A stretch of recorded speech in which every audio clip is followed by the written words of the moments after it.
ஜீவவசனம் கூறுவோம், சகோதரரே சேர்ந்தே எக்காலம் ஊதுவோம்.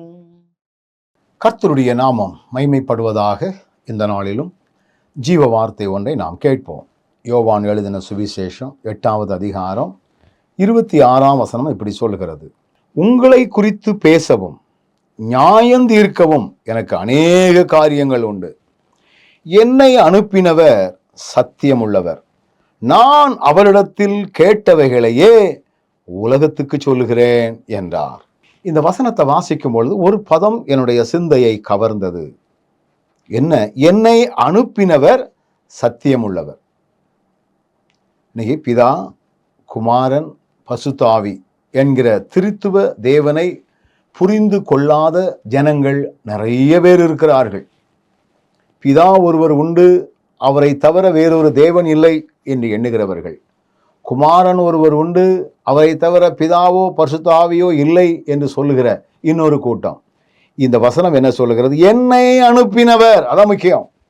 பிதாவாகிய தேவன் அவருடைய சொந்த குமாரனாகிய கிறிஸ்துவை நமக்காக அனுப்பினார்.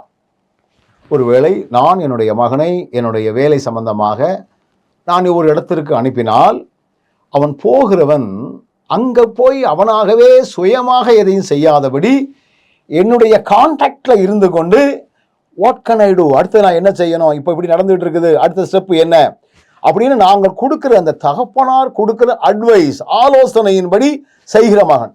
அதே போலதான் பிதாவாகிய தேவன் குமாரனாகிய கிறிஸ்துவுக்கு என்னெல்லாம் சொன்னாரோ, என்னெல்லாம் செய்ய சொன்னாரோ அவைகளையே அவர் செய்வதாக வசனம் சொல்லுகிறது.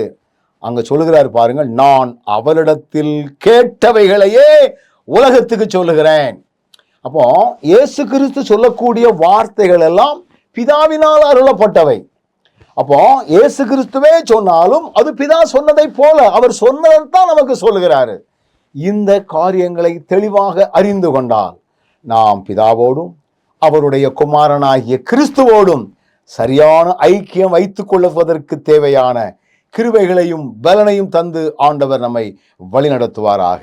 நல்ல ஆண்டவரே, பிதாவாகிய உம்மையும் நீர் அனுப்பின குமாரனாகிய கிறிஸ்துவையும் எங்களை தேற்றுவதற்காக வந்த தேற்றரவாளனையும் சரியாய் புரிந்து உறவு வைத்துக் கொள்ளக்கூடிய பலன் தந்து எங்களை வழிநடத்தும். இயேசுவின் நாமத்தில் பிதாவே, ஆமென்.